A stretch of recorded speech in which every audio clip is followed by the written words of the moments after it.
वक्रतुंड महाकाय सूर्यकोटी समप्रभ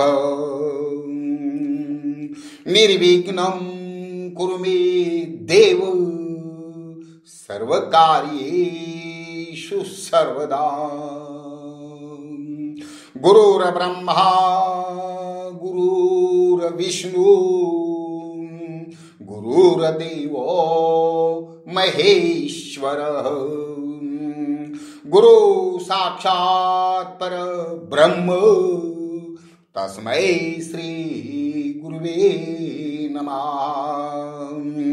सर्वमंगल मांगल्ये शिवे सर्वार्थ साधिके शरण्ये त्र्यंबके गौरी नारायणी नमोस्तुते।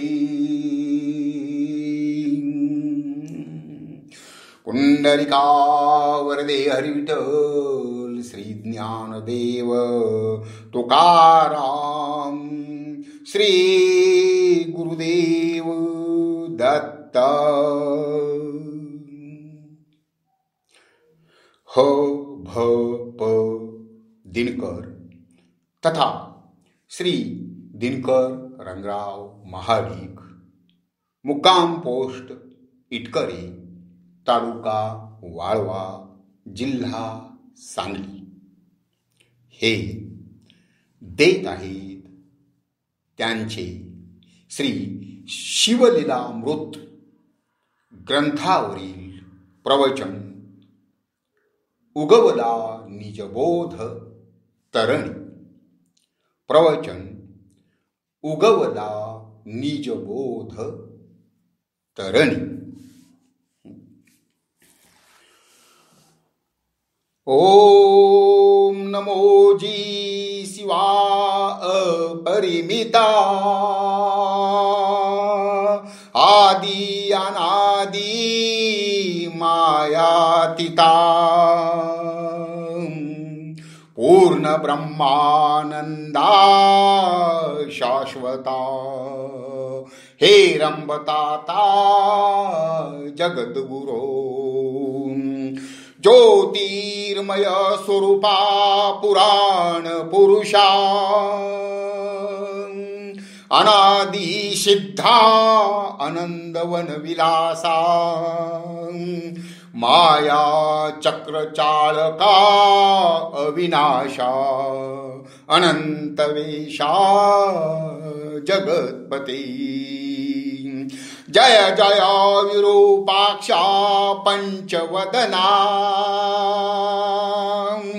कर्माध्यक्षा शुद्ध चैतन्या विश्वंभरा कर्ममोचक गहना मनोज दहना मनमोहन जो भक्तवल्लभ तू हिमनग जामात भाललोचन नीलग्रीव उमानाथ मस्तकी स्वर्धुनी विराजित जाती सुमन हारवतजी पक्षीरथ प्रिय त्रिपुरारांतक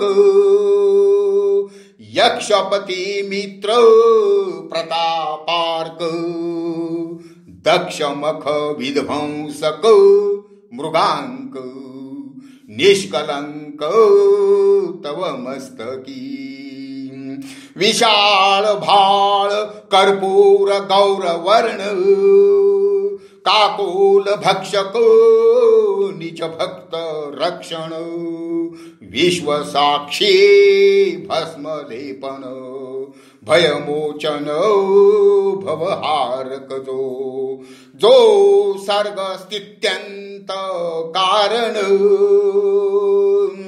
त्रिशूल पाणी शार्दूल चर्म वसन स्कंदतात सुहास्य वदन माया विपीन दहन जो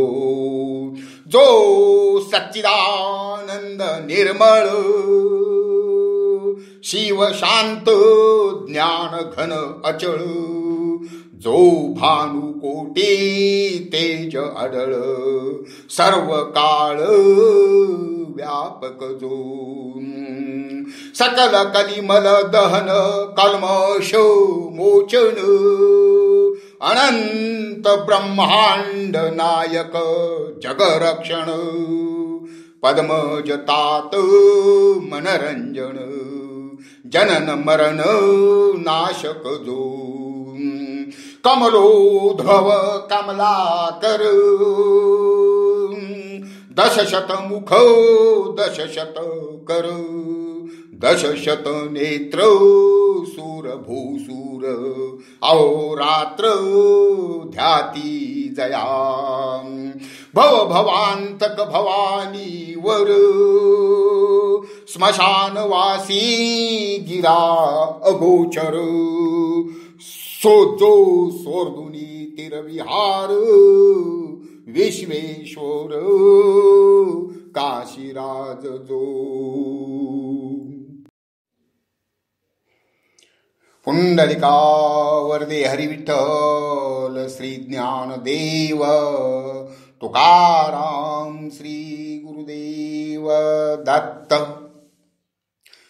सर्व संत सज्जन भक्त श्रेष्ठांना हो भ प दिनकरचे सप्रेम नमस्कार. आज महाशिवरात्री या पवित्र पावन दिनी आज सकाळपासून आपण श्री शिवलीलामृत या भक्तिग्रंथाचे भक्तिभावपूर्वक पारायण केलेत. संत कवी श्रीधर स्वामींची अलंकार मंडित भक्तिरसपूर्ण काव्यरचना आपणा सर्वांना शिवभक्तिरसाचे अकंठ पान करविते. वारणावतीच्या या विश्वरूप मंदिरातील एक दिवसीय सामुदायिक पारायण सोहळ्याचे हे 7वे वर्ष आहे. या 7व्या वर्षी आजच्या प्रवचन सेवेसाठी पहिल्या अध्यायातील ही ओवी निवडली आहे. हृदय आकाश भुवनी उगवला निजबोध तरणी अज्ञान तमतेची क्षणी निरसुने नवल जाहले. हृदयाच्या आकाशाच्या भुवनात आत्मबोधाचा सूर्य उगवला. त्याच क्षणाला अज्ञानाचा अंधार नष्ट होऊन नवलच घडले. प्रिय भक्त हो, जसे की आपण जाणता परमात्म्याचा अंश जो जीवात्मा तो अज्ञानावरणामुळे भ्रमित होऊन अनंत काळ जन्ममरणाच्या फेऱ्यातून गरगरत राहतो. भले बुरे कर्म करतो आणि स्वतःच्या संचितात भर टाकीत राहतो. याच संचितातून पुढील जन्माचे प्रारब्ध बनते. प्राक्तन भोगीत असताना त्यात नित्य नवी भर पडत राहते. देह संगामुळे वेदनांचे दुःखांचे अनंत असह्य घाव जीवात्म्या सोसत राहावे लागते.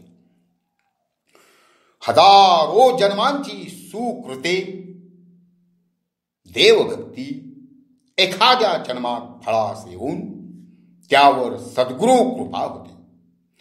अशी सद्गुरु कृपा होताच काय घडते ते ह्या शिवलीलामृत ग्रंथाच्या पहिल्या अध्यायातील 118व्या ओवीत संत कवी श्रीधर स्वामींनी सांगितले आहे. आणि हीच ओवी आपण आजच्या प्रवचन सेवेसाठी घेतली आहे. वेद व्यासांच्या स्कंद पुराणातील ब्रह्मोत्तर खंडावरील श्रीधर स्वामी विरचित असा हा मराठीतील महान भक्ती ग्रंथ म्हणजे श्री शिवलीलामृत होय. यातील कथा आजच्या काळामध्ये अद्भुत वाटतील, कपोल कल्पित वाटतील. काळ अनंत आहे, घटनाही अनंत घडतच असतात. सत्य हे कल्पितापेक्षा अद्भुत असते अशा आशयाचे एक इंग्रजी वचन आहे. पौराणिक वास्तूंच्या अवशेषातील काही बाबी पाहिल्या तर मन आश्चर्याने थक्क होते. ज्यावेळी तंत्रविज्ञान संशोधित साधने नव्हती त्या काळी या रचना त्यांनी कशा केल्या असतील असा प्रश्न पडतो. ऐतिहासिक स्थापत्य रचना पाहुनी मन अचंबित होते. तसेच अनंत काळाच्या अनंत भूतकाळात घडून गेलेल्या काही विलक्षण घटना तत्कालीन महर्षींनी आपल्या अलंकारिक विलक्षण प्रतिभाशक्तीने ग्रथित केल्या. नंतरच्या काळात अधिक विस्ताराने सांगितल्या गेल्या. प्रतिपाद्य विषय ठसविण्यासाठी काही ठिकाणी जरा जादाच सजवल्या गेल्या. त्यामुळे त्यांना आगळे स्वरूप प्राप्त झाले. म्हणून त्या कल्पित आहेत असे म्हणणे अयोग्य. कल्पितालाही लाजवतील अशा घटना ऐतिहासिक काळातही घडल्या आहेत. वर्तमानाचा इतिहास होतो. इतिहासाचे रूपांतर कालांतराने पुराणात होते. तशा घटना पुन्हा फारशा घडत नसल्याने त्यावर विश्वास ठेवणे कठीण होते. मग त्यांना आपण कल्पित दंतकथा म्हणू लागतो. त्यांना प्रत्यक्ष पुराव्यानिशी सिद्ध करता येत नाही, म्हणून ते सारे खोटे असे म्हणता येणार नाही. आणि काही गोष्टींची सत्यता ही श्रद्धा भक्तीच्या जोरावरच प्रत्ययास येते हे निःसंशय खरे आहे. अशा प्रकारे भक्तिग्रंथातील सत्यकथा आजच्या काळात अद्भुत वाटल्या तरी कल्पित नाहीत.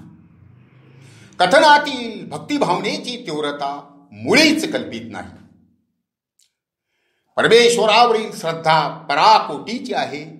त्याचप्रमाणे त्यातील प्रतिपाद्य विषय देखील अजिबात कल्पित नाहीत.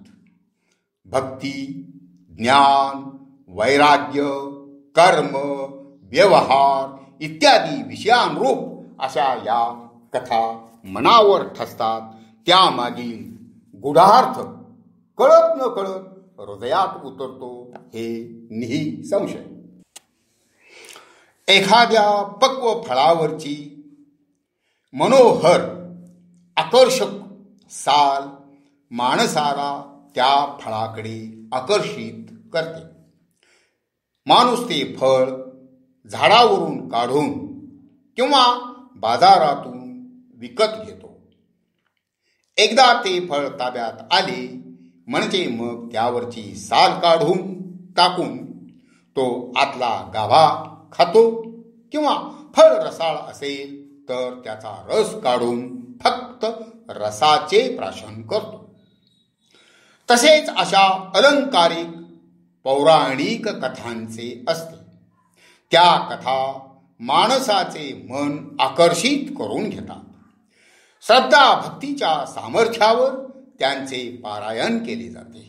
माणसाच्या कळत न कळत त्यातले जे सार आहे ते त्याची विवेक बुद्धी स्वीकारून हृदयात साठवत असते. अशा कथा ह्या आधी अंतरहित अशा सच्चिदानंद घन परमेश्वर व त्यांच्या विभूतींच्या संदर्भातील असल्यामुळे समरसून भक्तीही घडते. त्या फलानुरूप जीवात्म्यावर परमात्म्याची कृपाही होत असते. फक्त श्रद्धाभक्तीने डोळसपणे ते स्वीकारावयास हवे. सार घेऊन असार सोडावयास हवे. ब्रह्म हेच सत्य आहे हे ठामपणे हृदयात ठसवावे. हृदयात ते ठसवण्यासाठी ज्या भक्ती रसपूर्ण सत्य कथांचे जे पारायण आपण करतो त्या ईश लीला कथांसाठी ईश्वराचे वास्तव्य सहजच आपल्या हृदयात होते. तर महाराज आजच्या प्रवचन सेवेसाठी या श्री शिवलीलामृत ग्रंथाच्या पहिल्या अध्यायातील जी 118 क्रमांकाची ओवी निवडली आहे ती सद्गुरूंची दीक्षा प्राप्त होताच कोणते विलक्षण चमत्कार मानसात घडतात त्याचे अगदी समर्पक वर्णन करते. मथुरा नगरीचा राजा दाशार्ह हा शौर्यशाली राजा असतो. परम पवित्र अशा यादव वंशातील हा राजा अत्यंत सुलक्षणी आणि उदार असतो. त्यास इतर सर्व राजे मानत असत आणि करभार देत असत. अतिशय सुंदर आणि सद्बुद्धी लाभलेल्या या दाशार्ह राजाने राज्यातील लोकांचे दारिद्र्य निपटून टाकलेले होते. तो 14 विद्या आणि 64 कलात प्रवीण होता. त्याच्या राणीचे नाव कलावती. ती लावण्याची खान होती. काशीराजाची ही मुलगी श्री शिवशंकराची भक्त होती. ज्यावेळी दाशार्ह राजाशी विवाह होऊन ती मथुरेस आली त्यावेळीची ही घटना विलक्षण अशी आहे. दाशार्ह राजा हा तिच्यावर अतिशय मोहित होता. त्याने रात्री आपल्या पत्नीस भेटीसाठी बोलाविले परंतु ती गेली नाही. कलावती येत नाही असे पाहून दाशार्ह राजा स्वतःच तिच्याकडे गेला. पती पत्नीच्या नात्याची आठवण देऊन तिला मिठी मारली आणि त्याच क्षणाला एखाद्या तापलेल्या लोखंडाचे चटके बसावेत तसे दाशार्ह राजाचे शरीर भाजले. राजा दूर सरला. आश्चर्यचकित होऊन त्याने हा काय प्रकार आहे म्हणून विचारले. त्यावेळी कलावतीने सांगितले की मी व्रतस्थ आहे. ती पुढे म्हणाली, स्वामी दुर्वासानी मला गुरु दीक्षा दिली आहे. नमः शिवाय हा त्यांनी मला दिलेला 5 अक्षरी मंत्र मी दिवस रात्र जपत असते. त्यामुळे मी परम पवित्र पुण्यवंत असे आहे. माझे शरीर अतिशय शीतल आहे. पण महाराज तुमचे शरीर मात्र पाप संयुक्त आहे. सद्गुरूंच्या कृपाशीर्वादाने मला त्रिकाल ज्ञानाची प्राप्ती आहे. महाराज पूर्वी तुम्ही अविचाराने वागला आहात. जेथे जायला नको तेथे गेला आहात. जे खायला नको ते आपण खाल्ले आहे. जे करायला नको ते आपण केले आहे. सद्गुरूंची भक्ती आपल्याकडून घडलेली नाही. त्यामुळे त्या असंख्य पापातून आपण मुक्त झाला नाही. हा जन्म संपताच आपणास दारुण नरक भोगावा लागणार आहे. पत्नीचे हे उद्गार ऐकताच दाशार्ह राजाला पश्चाताप झाला. तो सद्गदित झाला. तो कलावतीला म्हणाला, हे कलावती, गुण गंभीरे, मला तो शिव पंचाक्षरी मंत्र दे की ज्या मंत्राच्या जपाने महापापे नष्ट होतात. त्यावर कलावती म्हणाली, तुम्ही माझे पती आहात आणि मी तुमची पत्नी आहे. तुम्हीच निश्चितपणे माझे गुरु आहात. तुम्हास मंत्र देण्याचा मला अधिकार नाही, तरी यादव कुळातील वरिष्ठ सद्गुरू महर्षी गर्गमुनी यांना आपण शरण जावे आणि त्यांची दीक्षा घ्यावी. त्यानंतर आपली राणी कलावतीसह दाशार्ह राजा महर्षी गर्गमुनींच्या आश्रमात आला. मुनिवर्यांना त्यांनी साष्टांग दंडवत घातला. नंतर दाशार्ह राजा हात जोडून गर्ग महर्षींसमोर उभा राहिला आणि शिवदीक्षा द्यावी म्हणून अत्यंत तळमळीने विनंती केली. दाशार्य राजाच्या अंतरीच्या भक्तिभावाला सीमाच नव्हती. तो अष्टसात्विक भावाने दाटला होता. तो भक्तिभाव पाहून गर्गमुनींना राजाची दया आली. ते त्रिकालज्ञानी असल्याने त्यांनी अंतर्ज्ञानाने सर्व जाणले.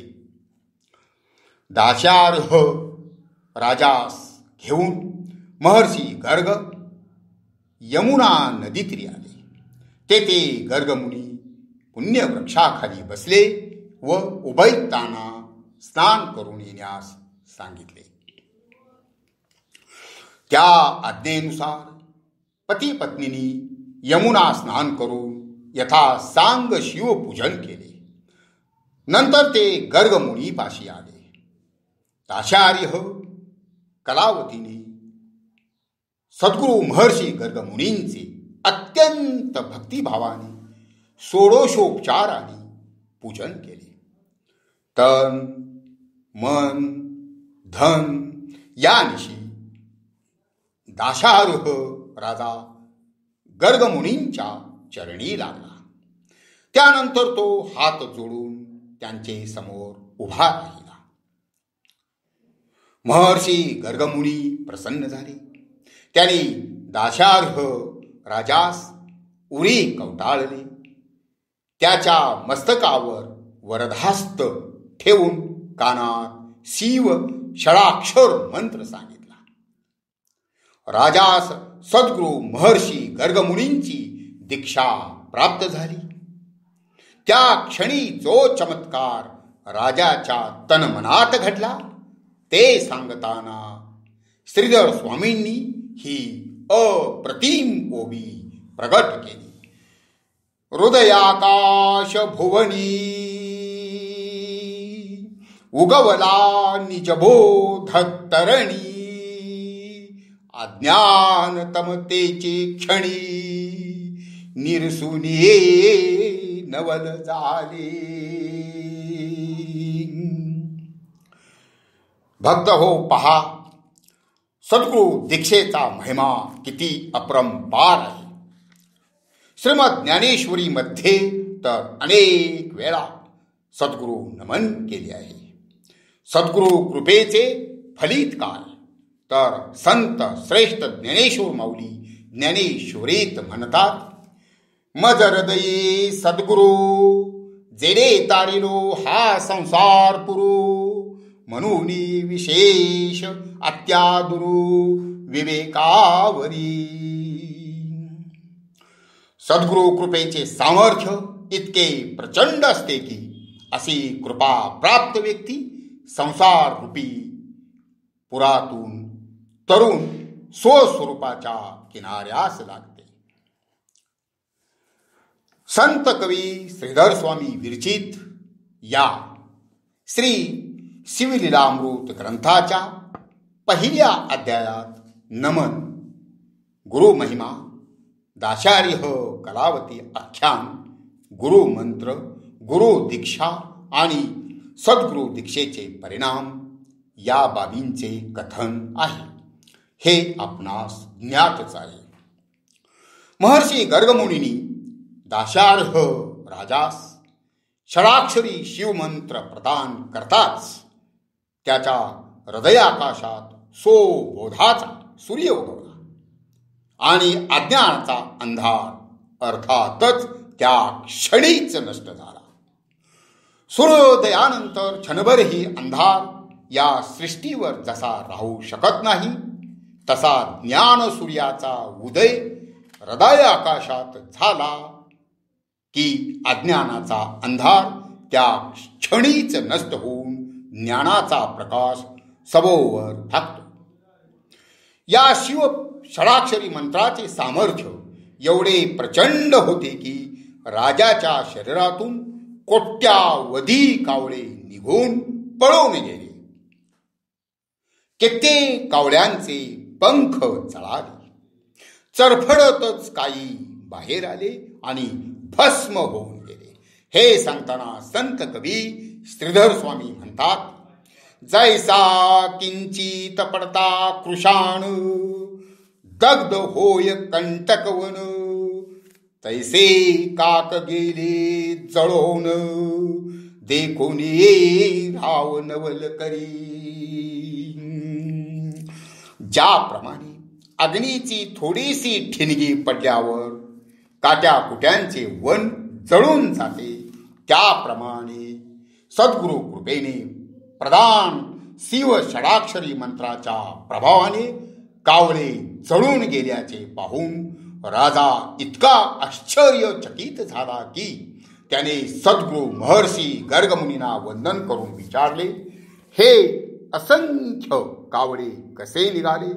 माझे देवाहून वेगळे असे दिव्य स्वरूप कसे झाले?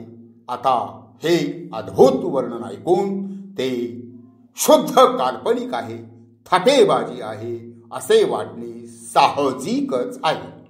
तर याचे उत्तर श्रीधर स्वामी पुढील ओवीत देतात. गुरु म्हणे साक्षेपे अनंत जन्मींची महापापे, बाहेर निघाली काकरूपे शिवमंत्र प्रतापे भस्म झाली. सद्गुरु कृपेमध्ये संचित जाळून टाकण्याचे प्रचंड सामर्थ्य असते. अनंत जन्मात केलेले पाप आणि पुण्य संचितात साचून राहिलेले असते. अनन्य गुरुभक्तीने सद्गुरु कृपा होते व संचित जाळले जाते. ज्या संचितात हजारो जन्मात जितकी पापे आणि भावी हजारो जन्मात होणारे त्याचे दुष्परिणाम साचून राहिलेले असतात, ते सर्व सद्गुरु कृपेने नष्ट होते. त्या सर्व पातकांना श्रीधर स्वामी कावळे या प्रतिभेत घालतात. दीक्षेचा अर्थच मुळी पापास नष्ट करणे आणि ज्ञानाची प्राप्ती होणे असाच आहे. सद्गुरु कृपेने आपल्या ज्ञानाच्या दिव्य दृष्टीने दाशार्ह राजा आपल्या शरीरातून हजारो पापरूपी कावळे निघाल्याचा चमत्कार पाहू शकला. हा सद्गुरु दीक्षेच्या दिव्य दृष्टीचा परिणाम होता. त्याचप्रमाणे सद्गुरु कृपेने आणखी कोणता चमत्कार घडला ते सांगताना दाशार्ह रायाच्या मुखाने श्रीधर स्वामी सांगतात, पंचमहाभूतांची झाडणी करून सावध केले मज लागून, चारी देह निरसून केले पावन गुरुराया. पृथ्वी, आप, तेज, वायू आणि आकाश या 5 महाभूतांपासून देह आकारास येतो. अमरेश्वर आत्मा हा त्यात अडकून अज्ञानाच्या अंधारात चाचपडत राहतो. पंचमहाभूतांचा हा देह म्हणजेच मी असे समजू लागतो. एवढेच नव्हे तर हा देह पडला तर मी संपलो अशी त्याची ठाम समजूत असते. सद्गुरु कृपेने प्रथम महाभूतांची झाडणी होते व हा देह म्हणजे तू नव्हेस याची प्रचिती शिष्यास आणून दिली जाते. पण एवढ्याने आत्मबोधाचा सूर्य पूर्णपणे प्रकाशतो असे नव्हे. स्थूल देह, वासना देह, मनोदेह, कारण देह असे जे देहाचे प्रकार आहेत ते निरसून जावे लागतात. स्थूल देहाने माणूस जीवनात वावरत असतो आणि तो देह पडला की माणूस मेला असे म्हटले जाते. जनसामान्यांच्या स्थूल दृष्टीने तेवढेच दिसते. तिथेच सारे संपले असे मानण्यात येते, पण प्रत्यक्षात त्याच्या उलट असते. तेथे फक्त एक जड देह जो चर्म चक्षुणी दृश्यमान असतो तोच तेवढा पडलेला असतो. बाकीचे सारे देह आत्म्यासह शाबूत असतात. काही काळाने तेही पडत असतात, पण कारण देह मात्र पडत नाही. परंतु सद्गुरु कृपेचे महात्म्य इतके विलक्षण सामर्थ्यशाली असते की स्थूल देह न मरताच सद्गुरु दीक्षा प्राप्त शिष्याच्या सर्व देहांचे निरसन होऊन त्यास आत्मदर्शन घडते. यालाच श्रीधर स्वामी उगवला निजबोध तरेणी असे म्हणत आहेत. परवा मणुदूर येथे श्रीमद ज्ञानेश्वरी पारायण सप्ताहाअंतर्गत प्रवचन करीत असताना सद्गुरु कृपेने मी देह जीर्ण झाल्यावर तो टाकून आत्मा नवीन देह कसे स्वीकारित असतो हे सविस्तर सांगितले. प्रत्येक जन्मातील आठवणी गुप्त रूपाने कारण देहात कशा साठविल्या जातात तेही सांगितले. देह पुनः पुन्हा प्राप्त होण्याची कारणेही कोणती असतात तेही माझ्या मुखाने माझ्या सद्गुरूंनी सांगितले. ते सर्व श्रीधर स्वामींच्या या प्रतिपादनाशी मिळणारे जुळणारेच आहे. प्रत्येक जन्मात कारण देह तोच असल्याने मागील अनेक जन्मांतील आठवणी कारण देहातून सांप्रतच्या स्थूल देहाच्या मेंदूत सद्गुरु कृपेच्या सामर्थ्याने येतात. सद्गुरु दीक्षेची प्राप्ती होताच दाशार्ह राजाच्या हृदय भुवनात आत्मज्ञानाचा सूर्योदय झाला. त्याबरोबर संचित जळाली. पंचमहाभूतांची झाडणी झाली. चारी देह निरसले गेले. राजास मागील 1000 जन्मांची आठवण झाली. ही थाप नसून सत्य गोष्ट आहे. सांप्रत कलियुगात माणसाची शारीरिक क्षमता कमी आहे. त्यामुळे शरीराचाच एक भाग जो मेंदू तो एकाच जन्मातील आठवणींचा बोझा पेलेल किंवा नाही ते सांगणे कठीण आहे. परंतु पौराणिक काळात 1000 जन्मांच्या आठवणींचा बोझा पेरण्या इतपत तो समर्थ होता आणि त्यातून सद्गुरु दीक्षेमुळे प्राप्त होणारी आध्यात्मिक शक्ती सुद्धा हा बोझा मेंदूस पेरण्याकरिता सहाय्यकारी होती असेच म्हणावे लागेल. 1000 जन्मांच्या प्रचंड कालखंडात दास्यार्ह राजास कोण कोण छळत होते याचेही ज्ञान त्यास झाले. 25 तत्वांचा मेळ त्यात सापडलो बहुत काळ. क्रोध महिषासूर सबळ काम वेताळ धुसधुसी. आशा मनीषा तृष्णा कल्पना भ्रांती भुली इच्छा वासना या जाखिली यक्षिणी नाना विटंबित मज होत्या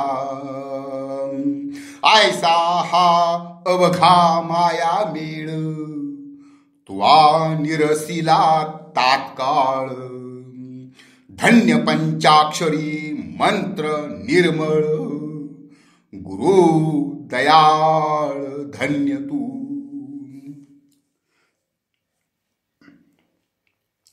पंचवीस तत्वांच्या मेळ्यात सापडून राजा दाशार्ह खूप काळ गुलामगिरीत अडकला. क्रोधाला येते सबळ महिषासुराची उपमा दिली आहे, तर काम वासनेस वेताळाची उपमा दिली आहे. राजास झळणाऱ्या जाखिनी यक्षिणी मध्ये आशा मनीषा तहान कल्पना भ्रांती भुलवणारी इच्छा आणि वासना यांना घातली आहे. यांनी राजाची विटंबना केली. आता महाराज या ठिकाणी आत्मबोधाच्या सूर्याचा उदय झाला,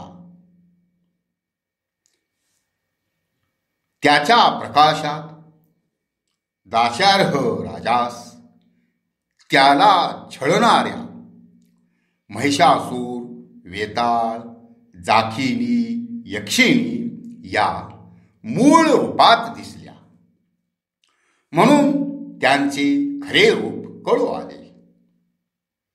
या उलट हजारो जन्म दाशार्ह राजा या सर्वांना आपल्या जीवाचे सखे समजत होता. सोयरे किंवा सोबती मानत होता. जे सारे राजास अनंत जन्म प्राणप्रिय होते, ते सारे स्वस्वरूपाचा गळा घोटणारे होते. हे ज्ञानसूर्याच्या उदयामुळे त्यास कळू आले. आणि हा सर्व खोटा मेळा केवळ महर्षी सद्गुरू गर्ग मुनींच्या मुखातून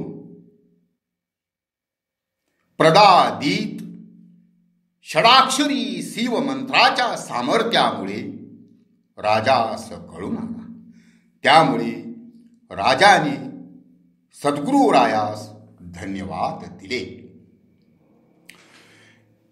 येथे राजा ही सर्वसामान्य माणसाचे प्रतिनिधित्व करीत आहे, तर षडाक्षरी शिवमंत्र हे सद्गुरु कृपेचे म्हणजेच परमेश्वरी कृपेचे दर्शन घडवीत आहे.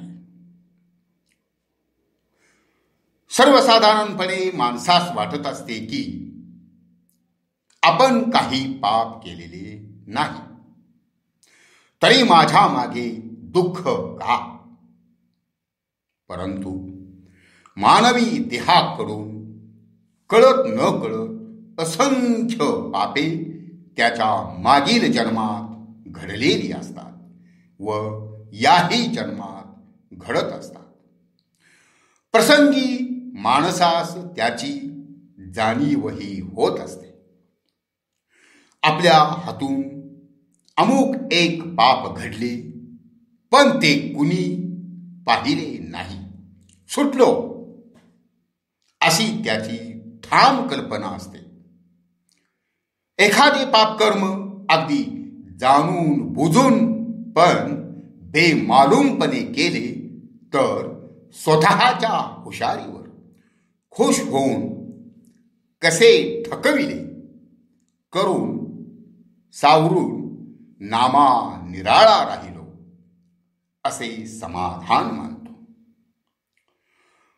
त्या बिचाऱ्या अज्ञानी जीवास हे ठाऊक नसते की त्याच्या सर्व कर्मांची नोंद अचूकपणे होत राहते त्याच्या नकळत त्याच्या संचितात. संचित कारण देहाबरोबर पुढील जन्मात संक्रमित होत राहते याची त्यास अजिबात जाणीव होत नसते. संत वचनावरही त्याचा विश्वास नसल्याने सांगितलेलेही तो मानत नाही. येथे दाशार्ह राजास 1000 जन्मांचे ज्ञान होताच त्यातील त्याने केलेली पातके आठवतात की जी काकरूपाने भस्म झाली. त्यातील काही पुढील ओव्यात सांगितली आहेत. सहस्र जन्म पर्यंत मज ज्ञान झाले समस्त, पापे जळाली असंख्यात, काकरूपे देखिली म्या. सुवर्ण स्थेय अभक्ष भक्षक, सुरापान गुरु तल्पक, परदारागमन गुरु निंदक, ऐसी नाना महत्पापी. गोहत्या ब्रह्महत्या धर्मलोपक, स्त्रीहत्या गुरुहत्या ब्रह्मछळक, परनिंदा पशु हिंसक, भक्तिहारक अगम्य स्त्रीगमन, मित्रद्रोही गुरुद्रोही, विश्वद्रोही वेदद्रोही, प्रसाद भेद लिंग भेद पाही, पंक्ती भेद हरिहर भेद, ज्ञान चोर पुस्तक चोर, पक्षी घातक, पाखांडमती मिथ्यावादक, भेद बुद्धी भ्रष्ट मार्ग स्थापक, स्त्रीलंपट दुराचारी, कृतघ्न परद्रव्यापहारक, कर्मभ्रष्ट तीर्थ महिमा उच्छेदक, बकध्यानी गुरुछळक, मातृहंतक पितृहत्या, दुर्बल घातक कर्म मार्गघ्न, दिनहत्यारी पाहती पैशून्य, तृणदाहक पीडिती सज्जन, गोत्रवध भगिनीवध, कन्या विक्रय गो विक्रय, हय विक्रय रस विक्रय, ग्रामदाहक आत्महत्या पाहे, भ्रूण हत्या महापापे.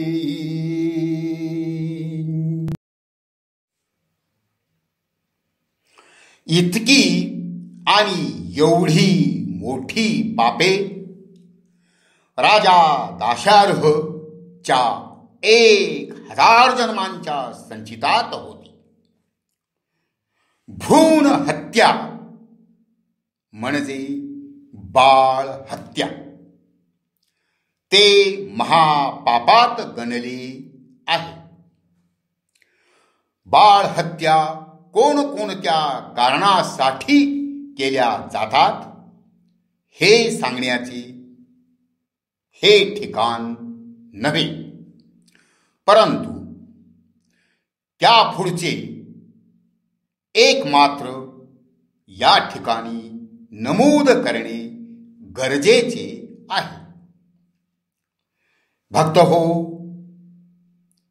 आज आपण पाहतो की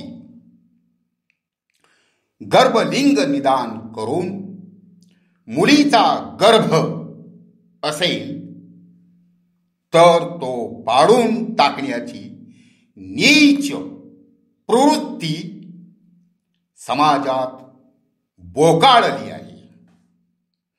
त्यासाठी सरकारला अत्यंत कडक कायदे करावे लागले आहेत. त्यातूनही पळवाटा काढून चोरून असे भ्रूण हत्येचे प्रकार अल्प प्रमाणात का होईना घडत असल्याचे उघडकीस येत आहे.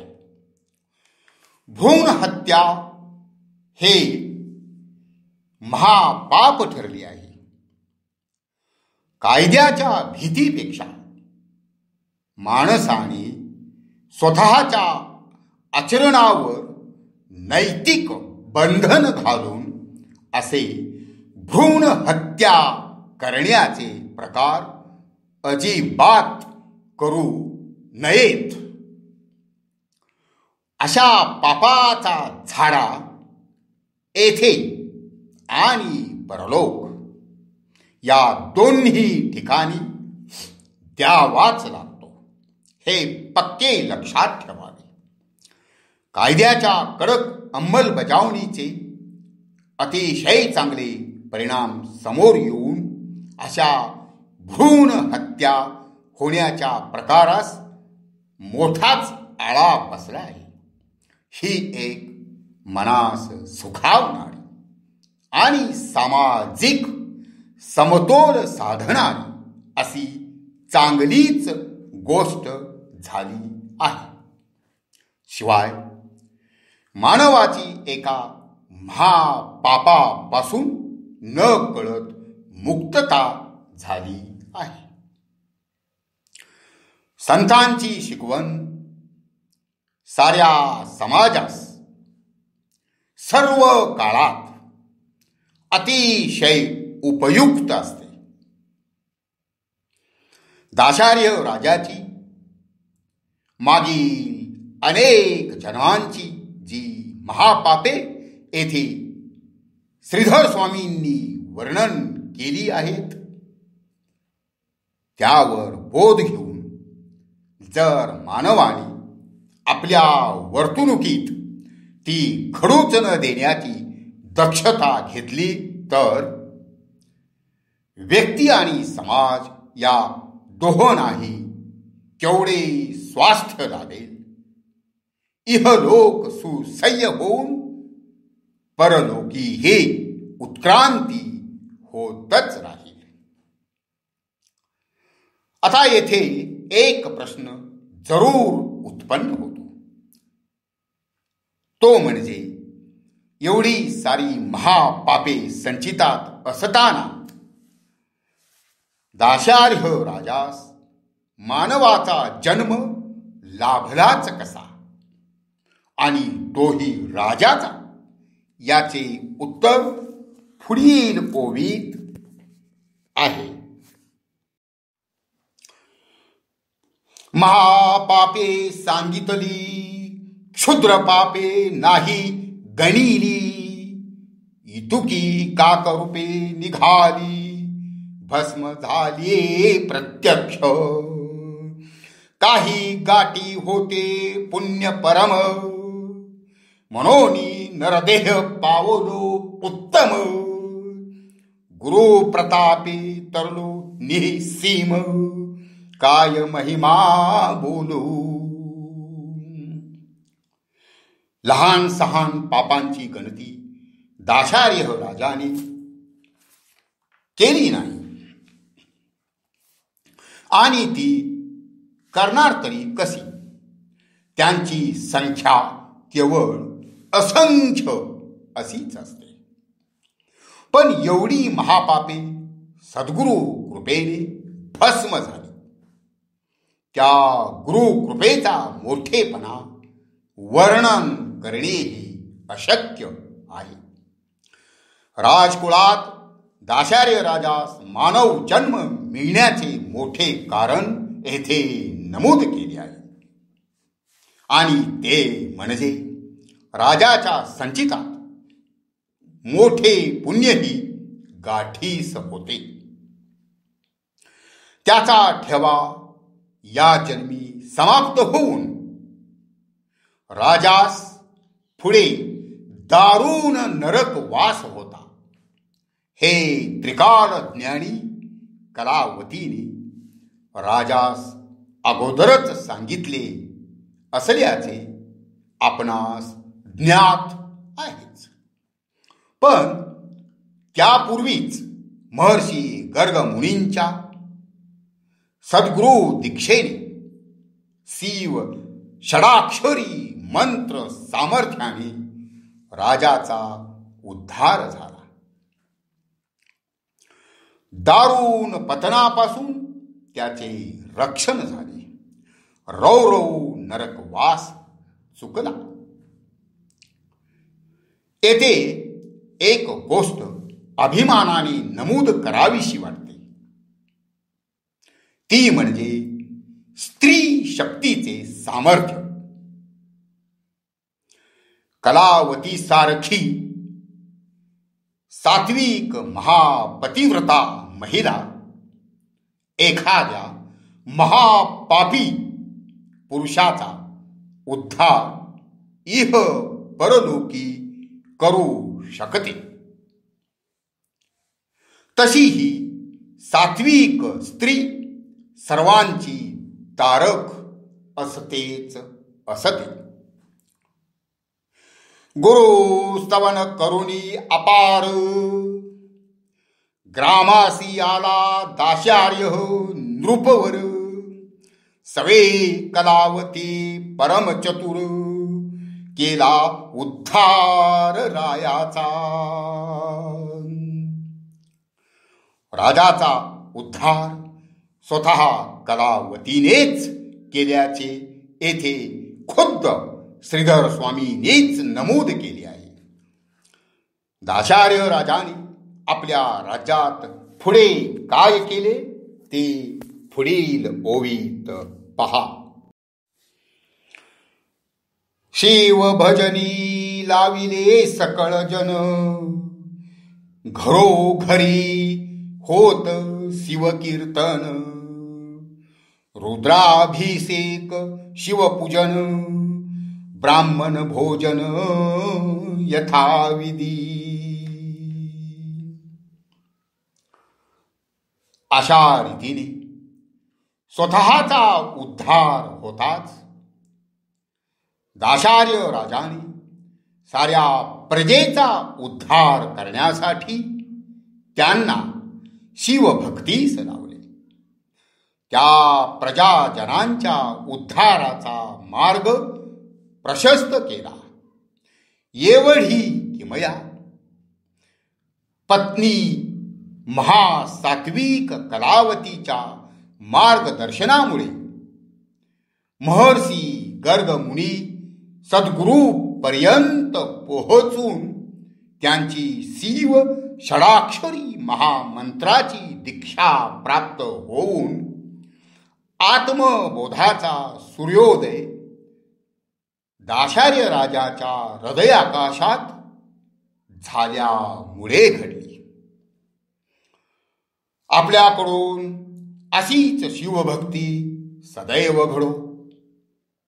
आपल्या जीवनात इह परलोकी सौख्य शांती समाधान लाभो. आपल्यावर शिव कृपा हो अशी प्रार्थना करतो. आपण शांत चित्ताने हे जे काही बोललो ते ऐकलेत. कमी जास्तीबद्दल उदार मनाने क्षमा करावी.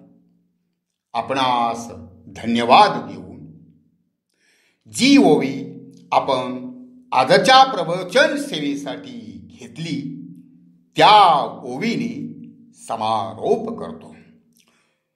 हृदय आकाश भुवनी उगवला निजबोध तरणी. अज्ञानतम तयेची क्षणी निरसुनिये नवल जाहले. पुंडलिका वरदे हरिविठ्ठल श्री ज्ञानदेव तुकाराम श्री गुरुदेवा दत्त. ओम नमः शिवाय. ओम नमः शिवाय. ओम नमः शिवाय. ओम नमः शिवाय. ओम नमः शिवाय. ओम तत्सत. ओम तत्सत. ओम तत्सत.